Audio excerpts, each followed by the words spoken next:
anybody accept any more Labour as Labour's cost of living soars, as Labour's Westminster perma crisis deepens, and as 700,000 people in Wales live under Labour's poverty prospectus? So she won't say what she's going to speak to the Chancellor about, but does she think the Chancellor is ready or willing to help the people of Wales? Because the people of Wales feel abandoned by Labour over the last 5 decades. I'm not sure whether the honourable member has ever been to Caerphilly or even to Wales, but if he has, that's good. If he hasn't, he needs to be careful about what he's saying about the people in Wales. He doesn't know what he's talking about. So absolutely does not know what he talks about. And his party's record in Scotland is nothing to boast about. And nationalists will divide the United Kingdom, costing Wales £21.5 billion every single year. Chair of the committee, Ruth Jones. Thank you, Mr Speaker, and I welcome the news last month that Newport City Council and Caerphilly County Borough Council both received £21.5 million each from the UK Labour Government Pride in Place scheme. This funding will empower communities across my constituency of Newport West and Isthline to invest in community assets, their local high streets, drive local growth and create jobs, thus reducing the cost of living. So does the Secretary of State agree with me that at last in Wales we have 2 Labour governments delivering for the people of Wales? The Chair of the Welsh Affairs Select Committee is absolutely right. Our Pride in Place programmes, the Local Growth Fund, the City and Growth Deals, the investment zones and our free ports are all the result of having 2 Labour governments working together for the benefit of everyone across Wales. And taken together, they will boost the economy, draw in further investment, create thousands of jobs and raise living standards across Wales. They demonstrate this government's commitment to growth, practical, visible, long-term investment that empowers local communities and delivers real benefits for them. Anne Davies. Question number 4, please, Speaker. Mr Speaker, overhead lines are much cheaper to build. Undergrounding costs an estimated 4.5 times more than overhead lines, according to the Institution of Engineering and Technology. Overhead lines are also quicker to build, cause less environmental damage and are much easier to maintain. The cost of building this infrastructure is borne by electricity bill payers, and Plaid's policy on undergrounding will not only increase bills, but suffocate the economic potential of Wales's green industrial revolution. Davies. Diolch, Mr Llefarydd. My constituency is the location of 2 major infrastructure projects, a 97-kilometre and a 60-kilometre network of pylons along several hundred, 248 actually, 230-metre tall wind turbines. The cumulative impact of these projects is significant, occupying land that could support other development, and it remains unclear whether they will lower electricity bills or improve electricity connectivity for local households nor businesses. What discussions has the Secretary of State had with the Welsh Government to ensure that these projects deliver genuine benefits for our communities? I heard what the Honourable Lady said, but we do have a policy to ensure that communities who host clean energy infrastructure can directly benefit. The new Community Funds Guidance aims to improve the consistency in the amount of funding for communities that could be used towards local projects. And on bill discounts, we're introducing a scheme which will provide household discounts to those living closest to new and significantly upgraded transmission infrastructure projects. Henry Tufton. Mr Speaker, I like my constituency neighbour, and Plaid want to be taken seriously as a party of government, but they fail to recognise the importance that renewable energy will play. Does the Secretary of State agree with Renewable Cymru, who recently concluded that Plaid's approach will cost jobs and investment in communities like mine in Pembrokeshire? Labour is the only party that is committed to investing in renewable energy, energy that will bring down bills, create thousands of jobs for people right across Wales. Plaid and Reform are against renewable infrastructure. Plaid and the SNP don't want nuclear. Their economy spokesperson, Plaid's economy spokesperson in the Senedd, is anti-nuclear. They're happy to see people pay higher bills, they're happy to spurn investment, and they're happy to see job opportunities slashed. David Chadwick, Liberal Democrat spokesperson. Thank you, Mr Speaker. During the Second World War, over 200 people were forced to leave their homes and give up their land in the Epint, when more than half the community was taken for use by the Ministry of Defence.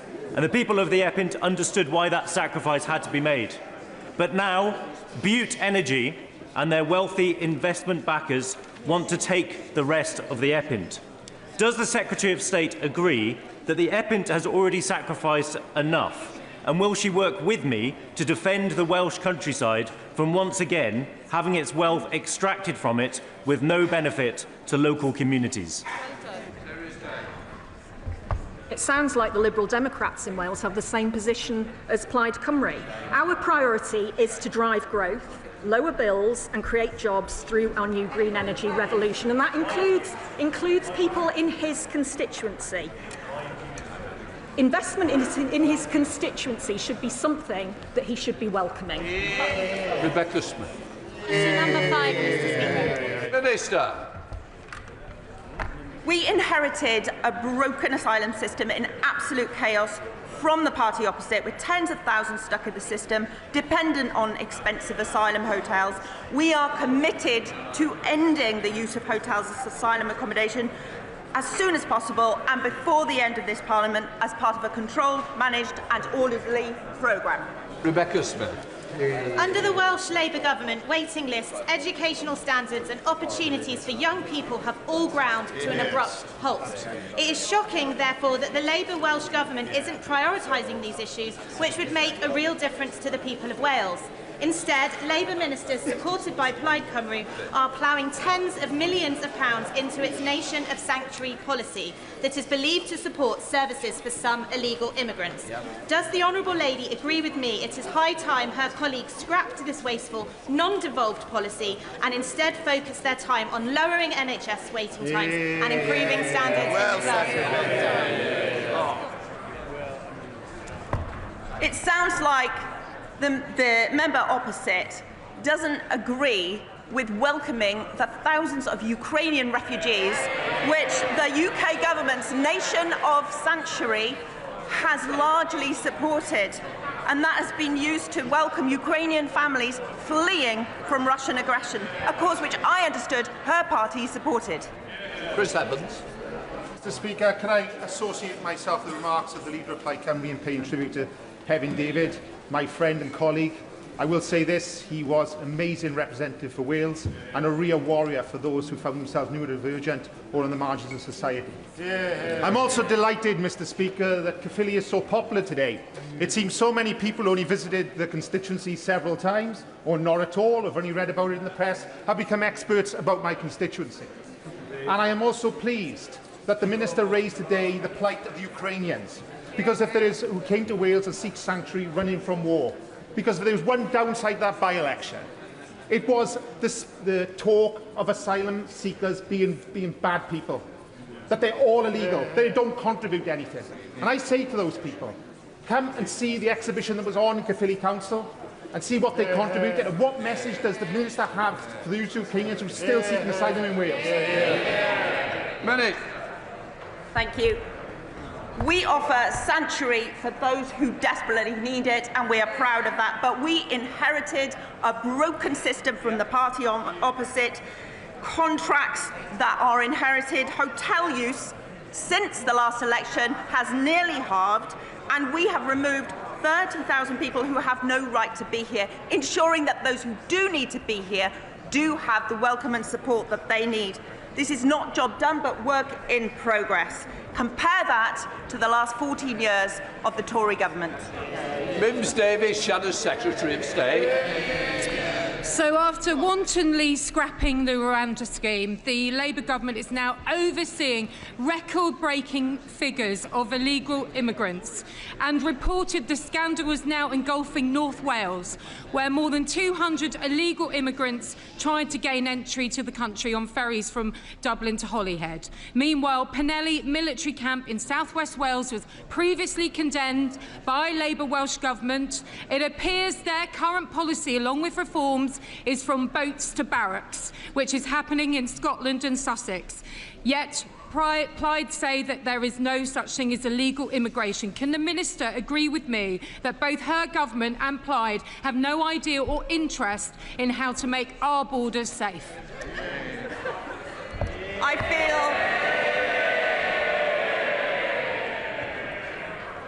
the party opposite forgets about the chaos that they created. We have inherited a broken system, inherited from 14 years of chaos, in contracts that we have to honour from the last government. But in the last year, we have halved the use of hotels. We have removed 30,000 people who have no right to be here. This is not job done, as I say, but it is work in progress. And compare that work in just 1 year to 14 years of chaos under her party's government. Catherine Brooks. Question number 6, Mr. Speaker. From bench number 6, Minister. We are investing at least £445 million into Welsh Rail to right years of underfunding by previous governments. This will mean new stations, more and faster trains along the key lines, improve cross-border connectivity, create jobs and boost economic growth. I thank the Minister for the investment of £445 million, which will be a fundamental driver of economic growth and connectivity in South Wales. What actions is the Minister taking with Cabinet colleagues and industry partners to ensure that a new station serving my constituents in Megra and Undy will be delivered without delay, getting my constituents on track and faster towards their destinations? Yeah. I thank my honourable friend. She has been a strong champion for this rail investment, which is key to unlocking Wales's economic potential. This includes funding to progress the 5 burn stations in Cardiff East, Newport West, Somerton, Llanwern, Magor and Undy. I will continue to work with the Welsh Rail Board, Welsh Government, to ensure the communities she represents get the infrastructure that they need. Asper Brandreth. The huge economic potential of both the northwest of England and North Wales is being held back by poor rail infrastructure. The last Conservative government committed to at least £1 billion to upgrade and electrify the railway lines from Crewe and Warrington through Chester into North Wales. This Labour government has scrapped those transformational plans at a time when economic growth is a priority. Will she seek to reinstate the vital rail infrastructure investment in the Mersey-Dean North Wales region? Well, that money just didn't exist. And we are investing a historic £445 million into Welsh Rail to right years of underfunding by previous governments and unleashing Wales' economic potential. This will mean new stations, faster trains on key lines and connecting people, well-paid and better jobs right across Wales. 2 governments working in partnership to deliver for the people of Wales. Before we come to Prime Minister's questions, can I welcome in the gallery the Honourable Speaker of the Parliament of Sri Lanka and his delegation. We now come to questions to Prime Minister Nick Smith. Number 1, please, Mr. Speaker. Prime Minister. Mr. Speaker, the scenes of destruction emerging from Jamaica are truly shocking. Both the Foreign Secretary and I have been in close contact with our Jamaican counterparts in recent days to offer the UK's full support. Mr. Speaker, I can update the House that HMS Trent and specialist rapid deployment teams are pre-positioned in the region, and we stand ready to provide humanitarian support. Mr. Speaker, Awab Ishaq died 5 years ago from a respiratory condition caused by exposure to black mould in his flat in Rochdale. He was just 2 years old. No child should grow up without the safety and security of a decent home. For far too long, millions of people have lived at the mercy of rogue landlords and insecure contracts. Labour is ending that. Despite the best efforts of the Tories and Reform who voted against it, our Renters' Rights Act is now law, including Awab's law. Fighting for working people, that's the difference a Labour government makes. And on that issue, Mr. Speaker, this government has secured the biggest deal to manufacture Typhoon fighter jets in this country for almost 20 years. We secured that deal because the UK is back as a leading and trusted member of NATO. A timely reminder for the Green Party, whose policy is to take us out of NATO, the Putin-friendly Reform Party, who would have no standing with NATO, and for the leader of the opposition, you don't win NATO deals by not turning up to NATO summits. Mr. Speaker, this morning I had meetings with ministerial colleagues and others. In addition to my duties in this House, I shall have further such meetings later today. Nick Smith. Mr. Speaker, can I associate myself with the Prime Minister's remarks about supporting Jamaica? Across our country and in Blaenau Gwent and Rumney, off-road bikers are a menace. They tear up our environment and turn our streets into racetracks. After years of Tory cuts, Gwent police are tackling this now. So does the Prime Minister agree with me that police forces and communities like mine are seeing the difference that Labour can make in power? Well, I share my honourable friend's determination that everyone feels safe and secure in their community. Neighbourhood policing was decimated by the party opposite, and we're restoring it with 3,000 extra officers by spring.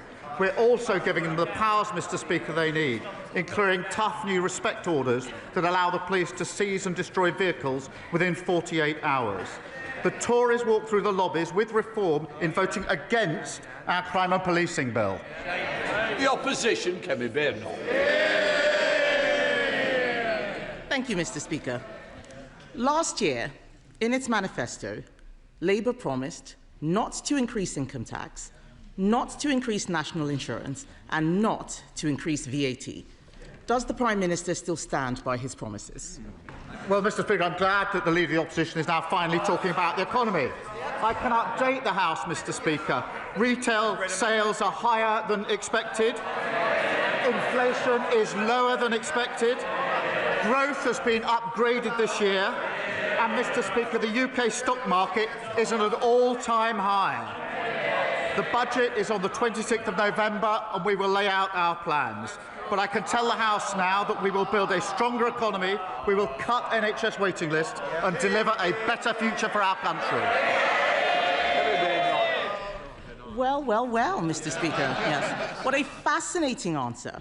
It is not the same answer that I received when I asked exactly the same question, word for word, on the 9th of July. Then the Prime Minister replied with just one word, yes, and then he sat down with a smug grin on his face. What's changed in the past 4 months? Mr. Speaker, as she well knows, no Prime Minister or Chancellor will ever set out their plans in advance. But, Mr. Speaker, I can say this, Mr. Speaker, because the figures on the productivity review that's being undertaken, this is a judgment on their record in office. Those figures are now coming through, and they confirm that the Tories did even more damage to the economy than we previously thought. Now, we will turn that around. We've already delivered the fastest growth in the G7 in the first half of this year. 5 interest rate cuts in a row. Trade deals with the US, EU and India. They broke the economy. We're fixing it. Mr. Speaker, he says no Prime Minister or Chancellor will say these things before the budget. Has he told his Chancellor? Because she's been out there flying kites, causing constant speculation around the budget that is damaging the economy. All week, they've been briefing about tax rises. What we've heard is that he does not have a plan. So we have some ideas for him. Yes. Yesterday, they can... Yes. Mr. Speaker, it's quite clear that they need some ideas. Yes. On this side of the House, we believe in scrapping taxes on family homes.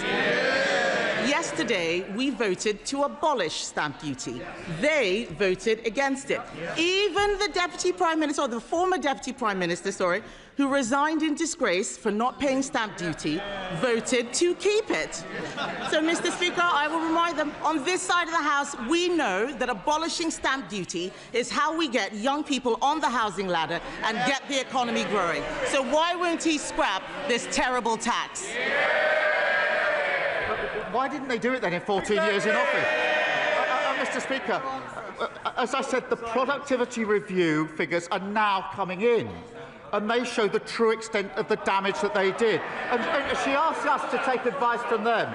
We all know, these figures are coming out, we all know that austerity damaged the economy on their watch. The botched Brexit deal damaged the economy on their watch.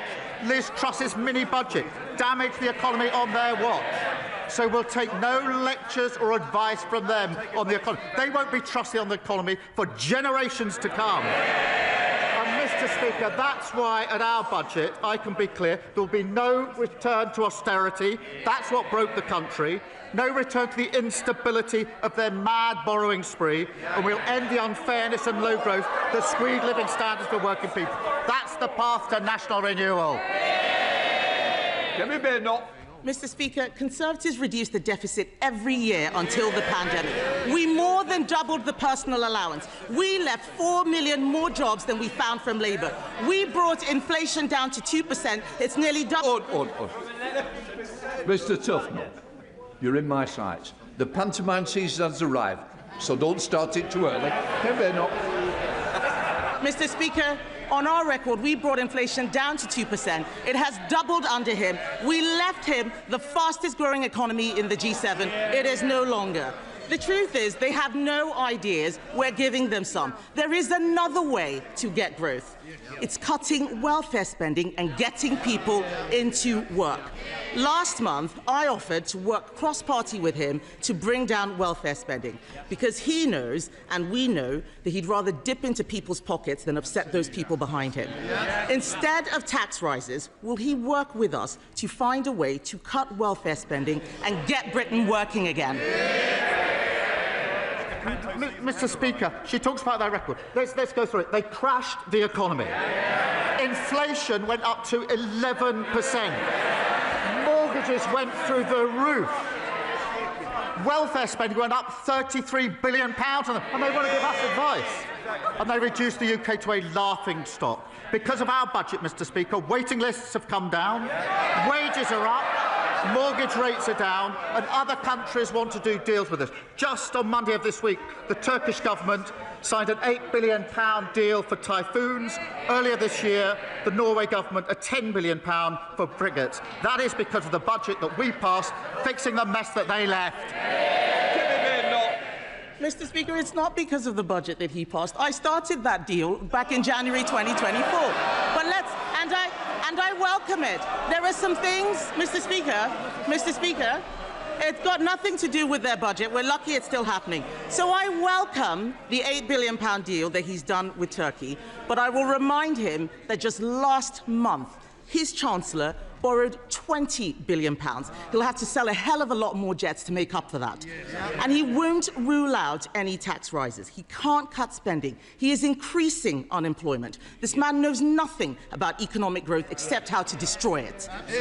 In his weakness, Mr. Speaker, he has caved into the unions with their regulations that will cripple businesses, costing them £5 billion every year. Yes, please do speak up, because I want every single business out there to hear Labour MPs heckling when we talk about the damage that they are doing. So I ask the Prime Minister, how on earth can he consider adding more burdens for these firms to deal with? Mr. Speaker, she's overlooked the fact that we had the highest growth in the G7 the first 6 months of this year, and that growth's just been upgraded. 3 interest rate cuts. Mr. Speaker, we're not going to take lessons from them. She's now introduced what I understand to be, I think she calls it a golden economic rule, this golden rule that she's now putting forward, very golden. £47 billion, Mr. Speaker, of unspecified spending cuts, with no detail whatsoever. Mr. Speaker, let me put that in context. That would be 85,000 fewer nurses, 234,000 fewer teachers, or cutting every police officer in the country twice over. No wonder the Institute for Government said she's on shaky foundations. That's exactly what caused the problem in the first place. Mr. Speaker, the fact that he has to stand there and make stuff up just shows what kind of Prime Minister he is. We had an itemised list. We had an itemised list of 47 billion. 23 billion was on welfare spending, which I asked him to work with us to cut. He refuses to do so. All he knows how to do is tax, tax, tax. If you work, they tax you more. If you save, they tax you more. If you buy a home, they tax you more. None of these taxes were in the manifesto, which he had 4 years to prepare. Mr. Speaker, he is raising taxes because he is too weak to control spending. He's blaming us, he's blaming the OBR. Last week they were blaming Brexit. Isn't the truth that with this Prime Minister, it's always someone else's fault? They were kicked out of office because they broke the economy. They won't be trusted for years to come. She can't tell us what her position is on the last budget, and she's got a phantom £47 billion with no foundation as we go forward. That's exactly the mess that they caused. They've not changed one bit.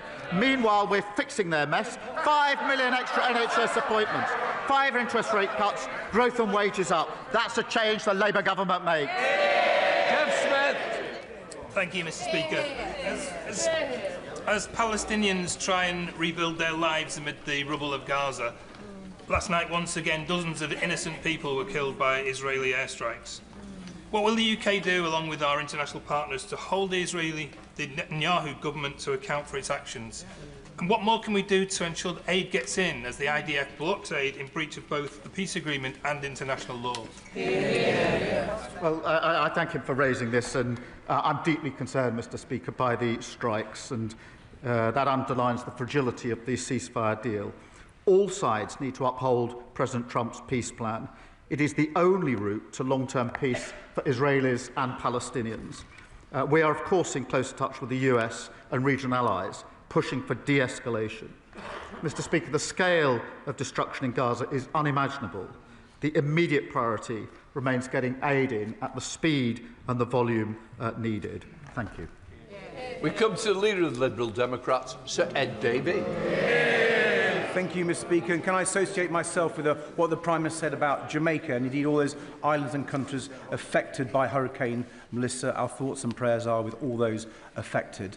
And I'm sure the whole House will want to join me in paying tribute to Prunella Scales, Mr. Speaker.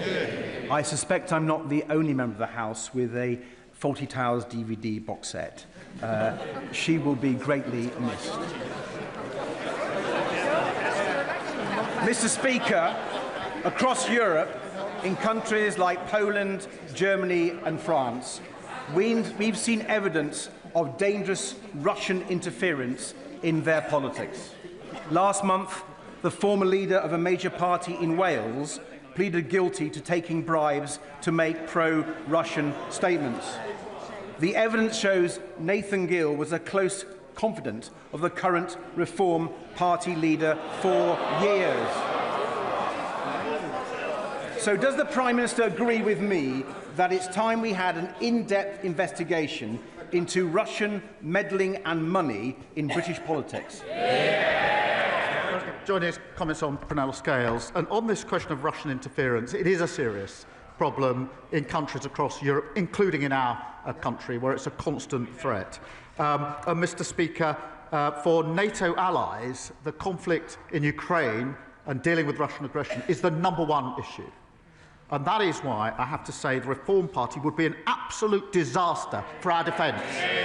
We are a trusted member of NATO. We wouldn't be a trusted member if we were Putin-friendly. We are leading the coalition of the willing, giving security and comfort to 30 other countries that will collapse under reform because they're Putin-friendly, and it would be a real threat to our defence and our security.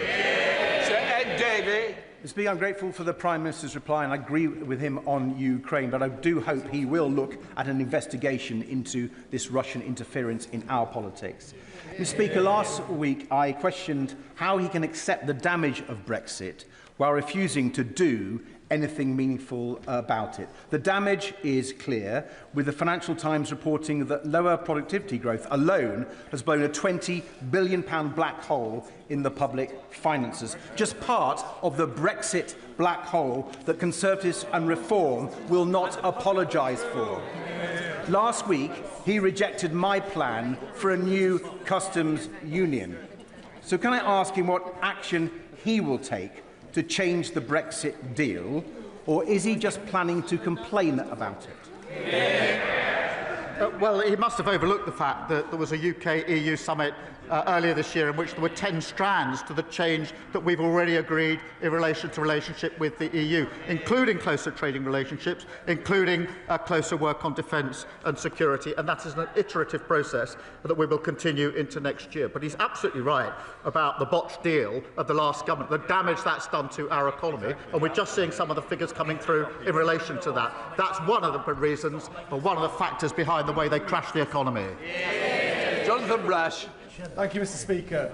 Football is a game based on fairness, yet brilliant clubs that unite communities every week, like Hartlepool, are being held back by a fundamental unfairness.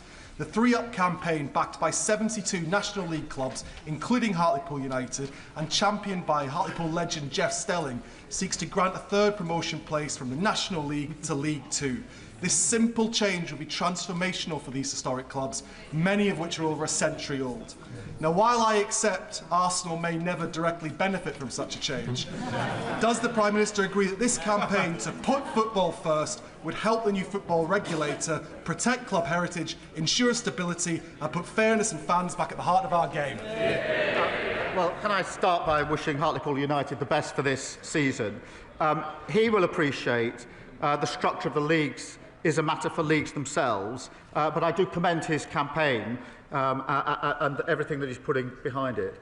I also want to pay tribute to the staff, the fans and the players at Sheffield Wednesday at this difficult time. Mr. Speaker, we've delivered the independent football regulator to stand up for fans and make sure clubs have fit and proper owners. The party opposite used to support that, but now they oppose it. Gavin Robinson. Mr. Speaker, the Prime Minister has a deep understanding of policing in Northern Ireland and the importance of it. He knows about the ongoing national security threat. Indeed, he knows about the additional costs of dealing with the legacy of our past. And he knows that the PSNI has been underfunded. He knows that the Northern Ireland Executive have rightly brought forward a stability programme for them. He knows that they are under strength, because New Decade, New Approach in 2020 suggested there should be 7,500 police officers in Northern Ireland. Today there are 6,200. But does he know that the Treasury did not look favourably upon a request to draw upon the reserves for a data breach cost of £120 million? Does he recognise that in Treasury terms that incident was unpredictable, it was unforeseeable, it's unaffordable? It matches the criteria that the Treasury have. To set aside that money in a year would be 10% of the overall PSNI budget. It is not affordable. Can I ask him, in engagement with the Chancellor, to think about this issue again and to ensure that our police service of Northern Ireland and the national security threat that they face is not hampered by in-year financial rules? Well, can I thank him for raising this important issue, and I know it is of a real concern to him. Can I reassure him that I am in regular contact with the Chief Constable, John Boucher, and the PSNI on this very issue, as he would expect. As he's aware, we provided a record settlement for the Executive, £19.3 billion per year on average.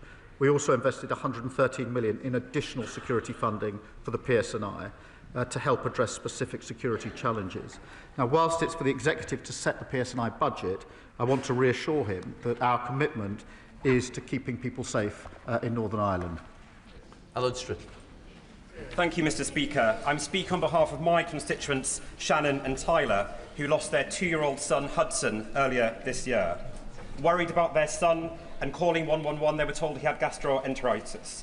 In fact, Hudson had a twisted bowel and a few days later, after being rushed to hospital, tragically died.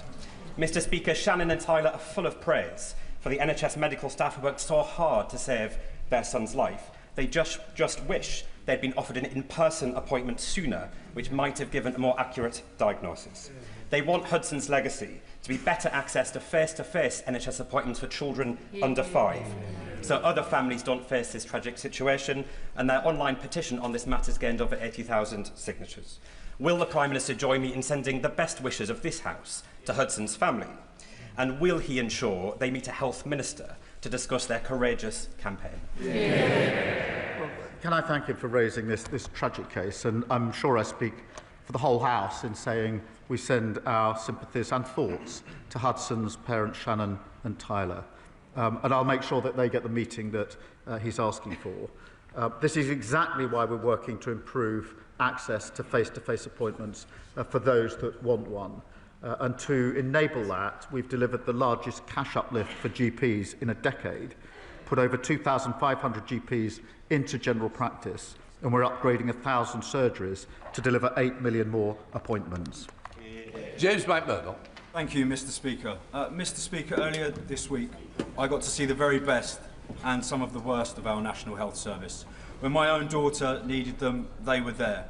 But when an 89-year-old gentleman in the restaurant I was eating in collapsed, it took over an hour and 15 minutes between my first call and the arrival of 2 exhausted paramedics.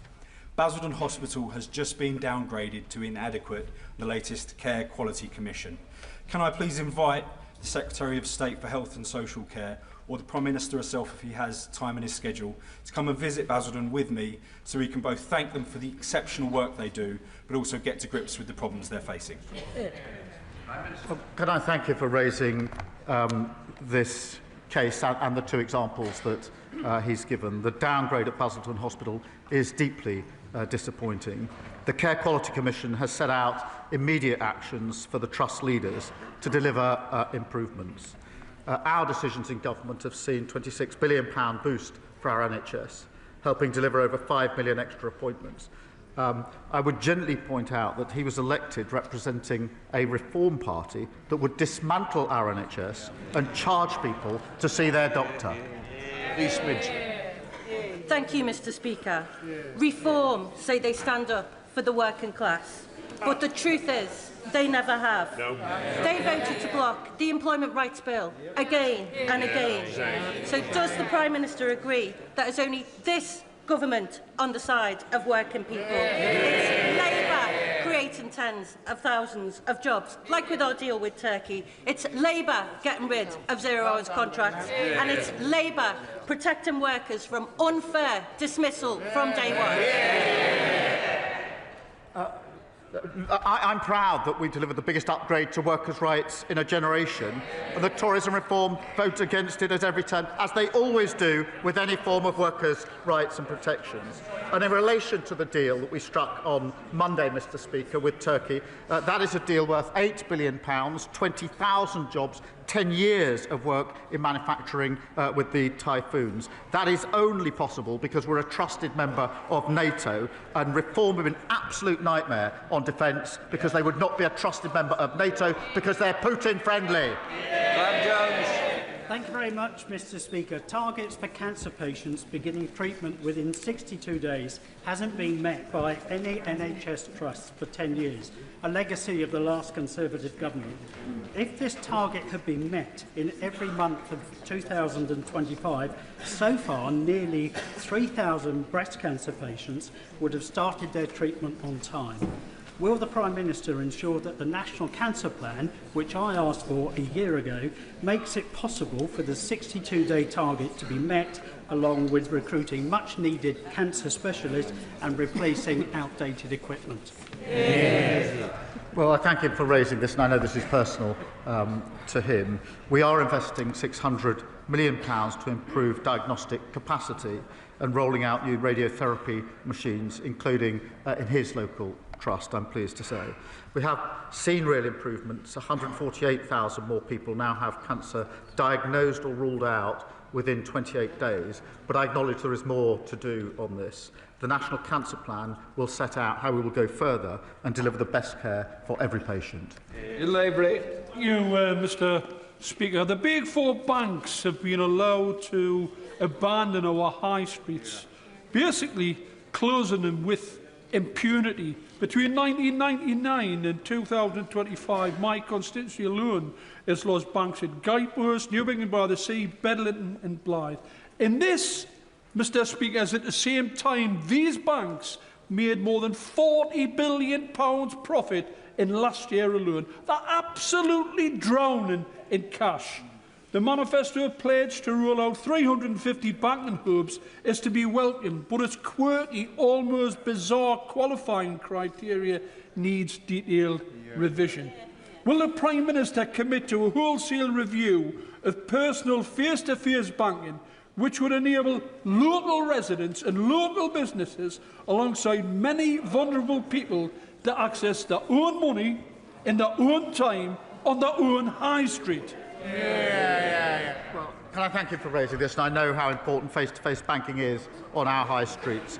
We have committed, as he says, to rolling out 350 banking hubs across the United Kingdom. Over 180 are already open.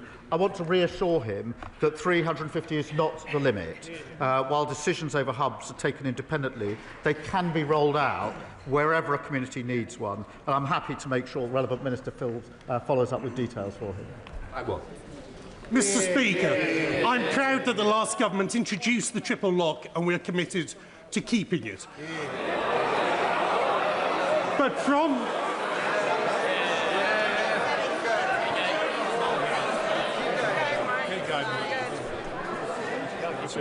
The problem is one or two you're trying to catch my eye. If we don't get through, you won't get a chance, might we? Thank you, Mr Speaker. It was a great achievement of the last government and we will be keeping it. But from April, pensioners with private pensions as low as £2 a month will be paying income tax for the first time. Now, at last year's budget, the Chancellor was clear that extending the freeze on personal allowances would breach their manifesto commitment. So will the Prime Minister prove the media speculation wrong, keep his promise and guarantee that there will be no extension to the freeze on personal allowances? The freeze was introduced by them. That's why it's coming in next year.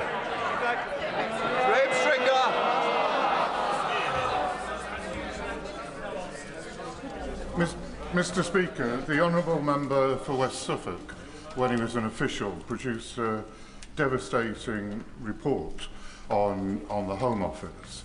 Reading it, it shows the department characterised by disarray and defeatism. There have been 12 Home Secretaries over the last 30 years, some better than others, but none have managed to get this department in order to deliver the services that people should expect in this country. Will the Prime Minister give the new Home Secretary the necessary resources and policy interventions to make sure that she can be successful?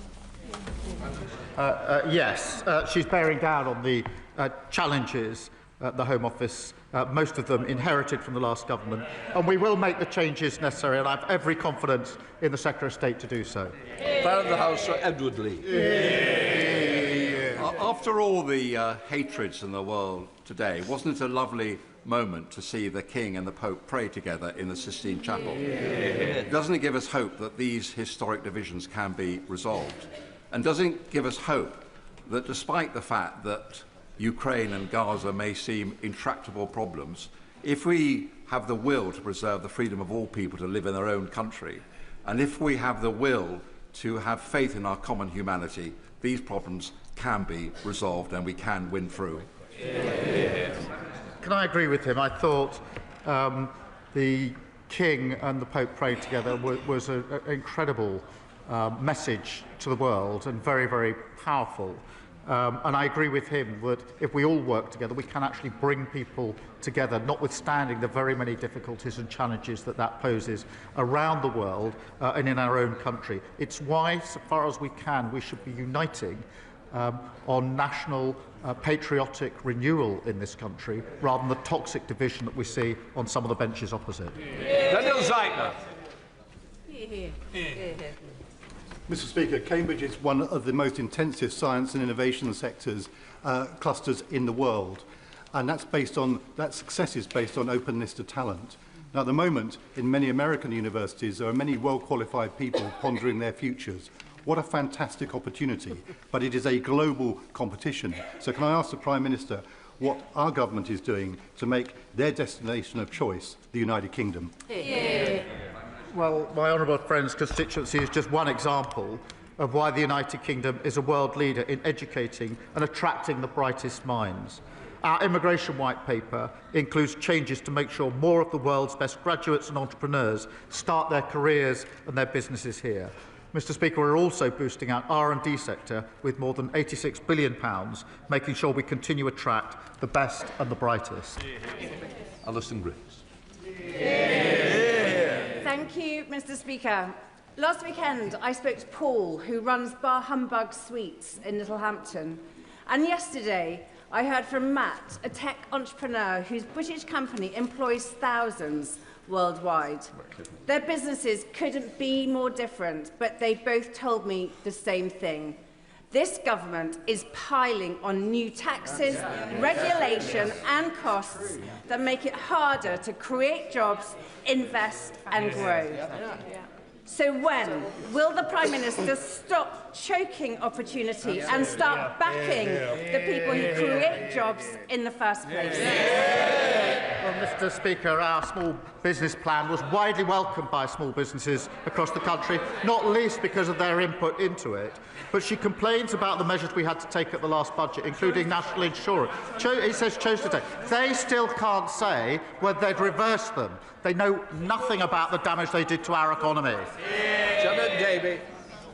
Mr. Speaker. Mr. Speaker, I'm wearing all black today, and that's to demonstrate my sorrow due to a fatal stabbing that took place in my constituency yesterday.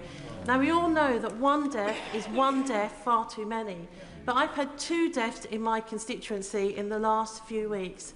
My community needs reassurance. Knife crime must end. Can the Prime Minister say what more his government is doing to tackle knife crime? Well, can I thank her for raising these tragic cases which have a huge impact on families, friends and communities. And I know that she's a passionate and dedicated campaigner on this issue. Every single life that's lost to knife crime devastates communities, and that's why we've banned zombie knives and ninja swords and have strengthened controls on online knife sales. Mr. Speaker, we're also giving stronger powers for police in our crime and policing bill, which both the Conservatives and Reform voted against. Glover. Thank you, Mr. Speaker. I had the recent privilege to visit Fitzwarren School in my Oxfordshire constituents, Didcot and Wantage, the only special school that we have, and see the excellent care and education that they provide. Given the urgent need for more funding for additional special schools and to enable special schools to spread their expertise to mainstream schools, what does the Prime Minister say to parents and education workers who are desperately worried by his government's decision announced last week to delay SEND reforms? Well, I'm grateful for him raising this, and I think the broken SEND system is the issue that's been raised with me more frequently than any other issue at Prime Minister's questions. That's why we do need to review it. It's not working for any of those involved, particularly children and parents. It is important that we get it right, and insofar as we can, that we get a consensus about how we go forward, and that's what we're attempting to do. Mr. Speaker, a 4th patient has entered the glioblastoma drug trial set up in memory of my late sister. Today, we are joined by Ben Trotman, a patient of a similar trial in 2022, funded by the John Moulton Foundation. Since then, Ben has married Emily, and in March they welcomed beautiful baby Mabel. Can I ask the Prime Minister when the National Institute for Health Research will spend the £40 million given in 2017 for trials on brain tumours? Or will glioblastoma patients always rely on the grief-stricken or philanthropist for life and hope? Well, Mr. Speaker, can I begin by paying tribute to her sister Margaret, who was a guiding figure in the Labour Party, and the powerful legacy that she left in helping us to tackle brain cancer. We are determined to improve cancer survival rates and hit all NHS waiting times in relation to cancer, so no patient waits longer than they should. And that's why we're investing £1.5 billion in new surgical hubs and diagnostic scanners to help deliver over 30,000 more procedures and over 1.2 million diagnostic tests. Final question, Caroline John. Mr. Speaker, I recently met around 20 independent local traders in Totnes who are furious that the last bank in town will close in January and that Link have refused to consider a banking hub. My businesses and constituents, 1,100 of whom have signed a petition, deserve better. Now, the Prime Minister has just told the member for Blyth and Ashington that a banking hub can be rolled out wherever a community needs one. So will he now back my campaign, ask his ministers to write to Link and instruct them to grant a banking hub to Totnes and to review the eligibility of rural towns for such hubs so that we can keep our vital high streets alive? Can I thank her for raising this, and she'll have heard the answer I gave just a few moments ago. What I will ensure is that she gets a meeting with the relevant minister so she can put the case in relation to the banking hub in question. That completes questions. We'll let the front bench change over.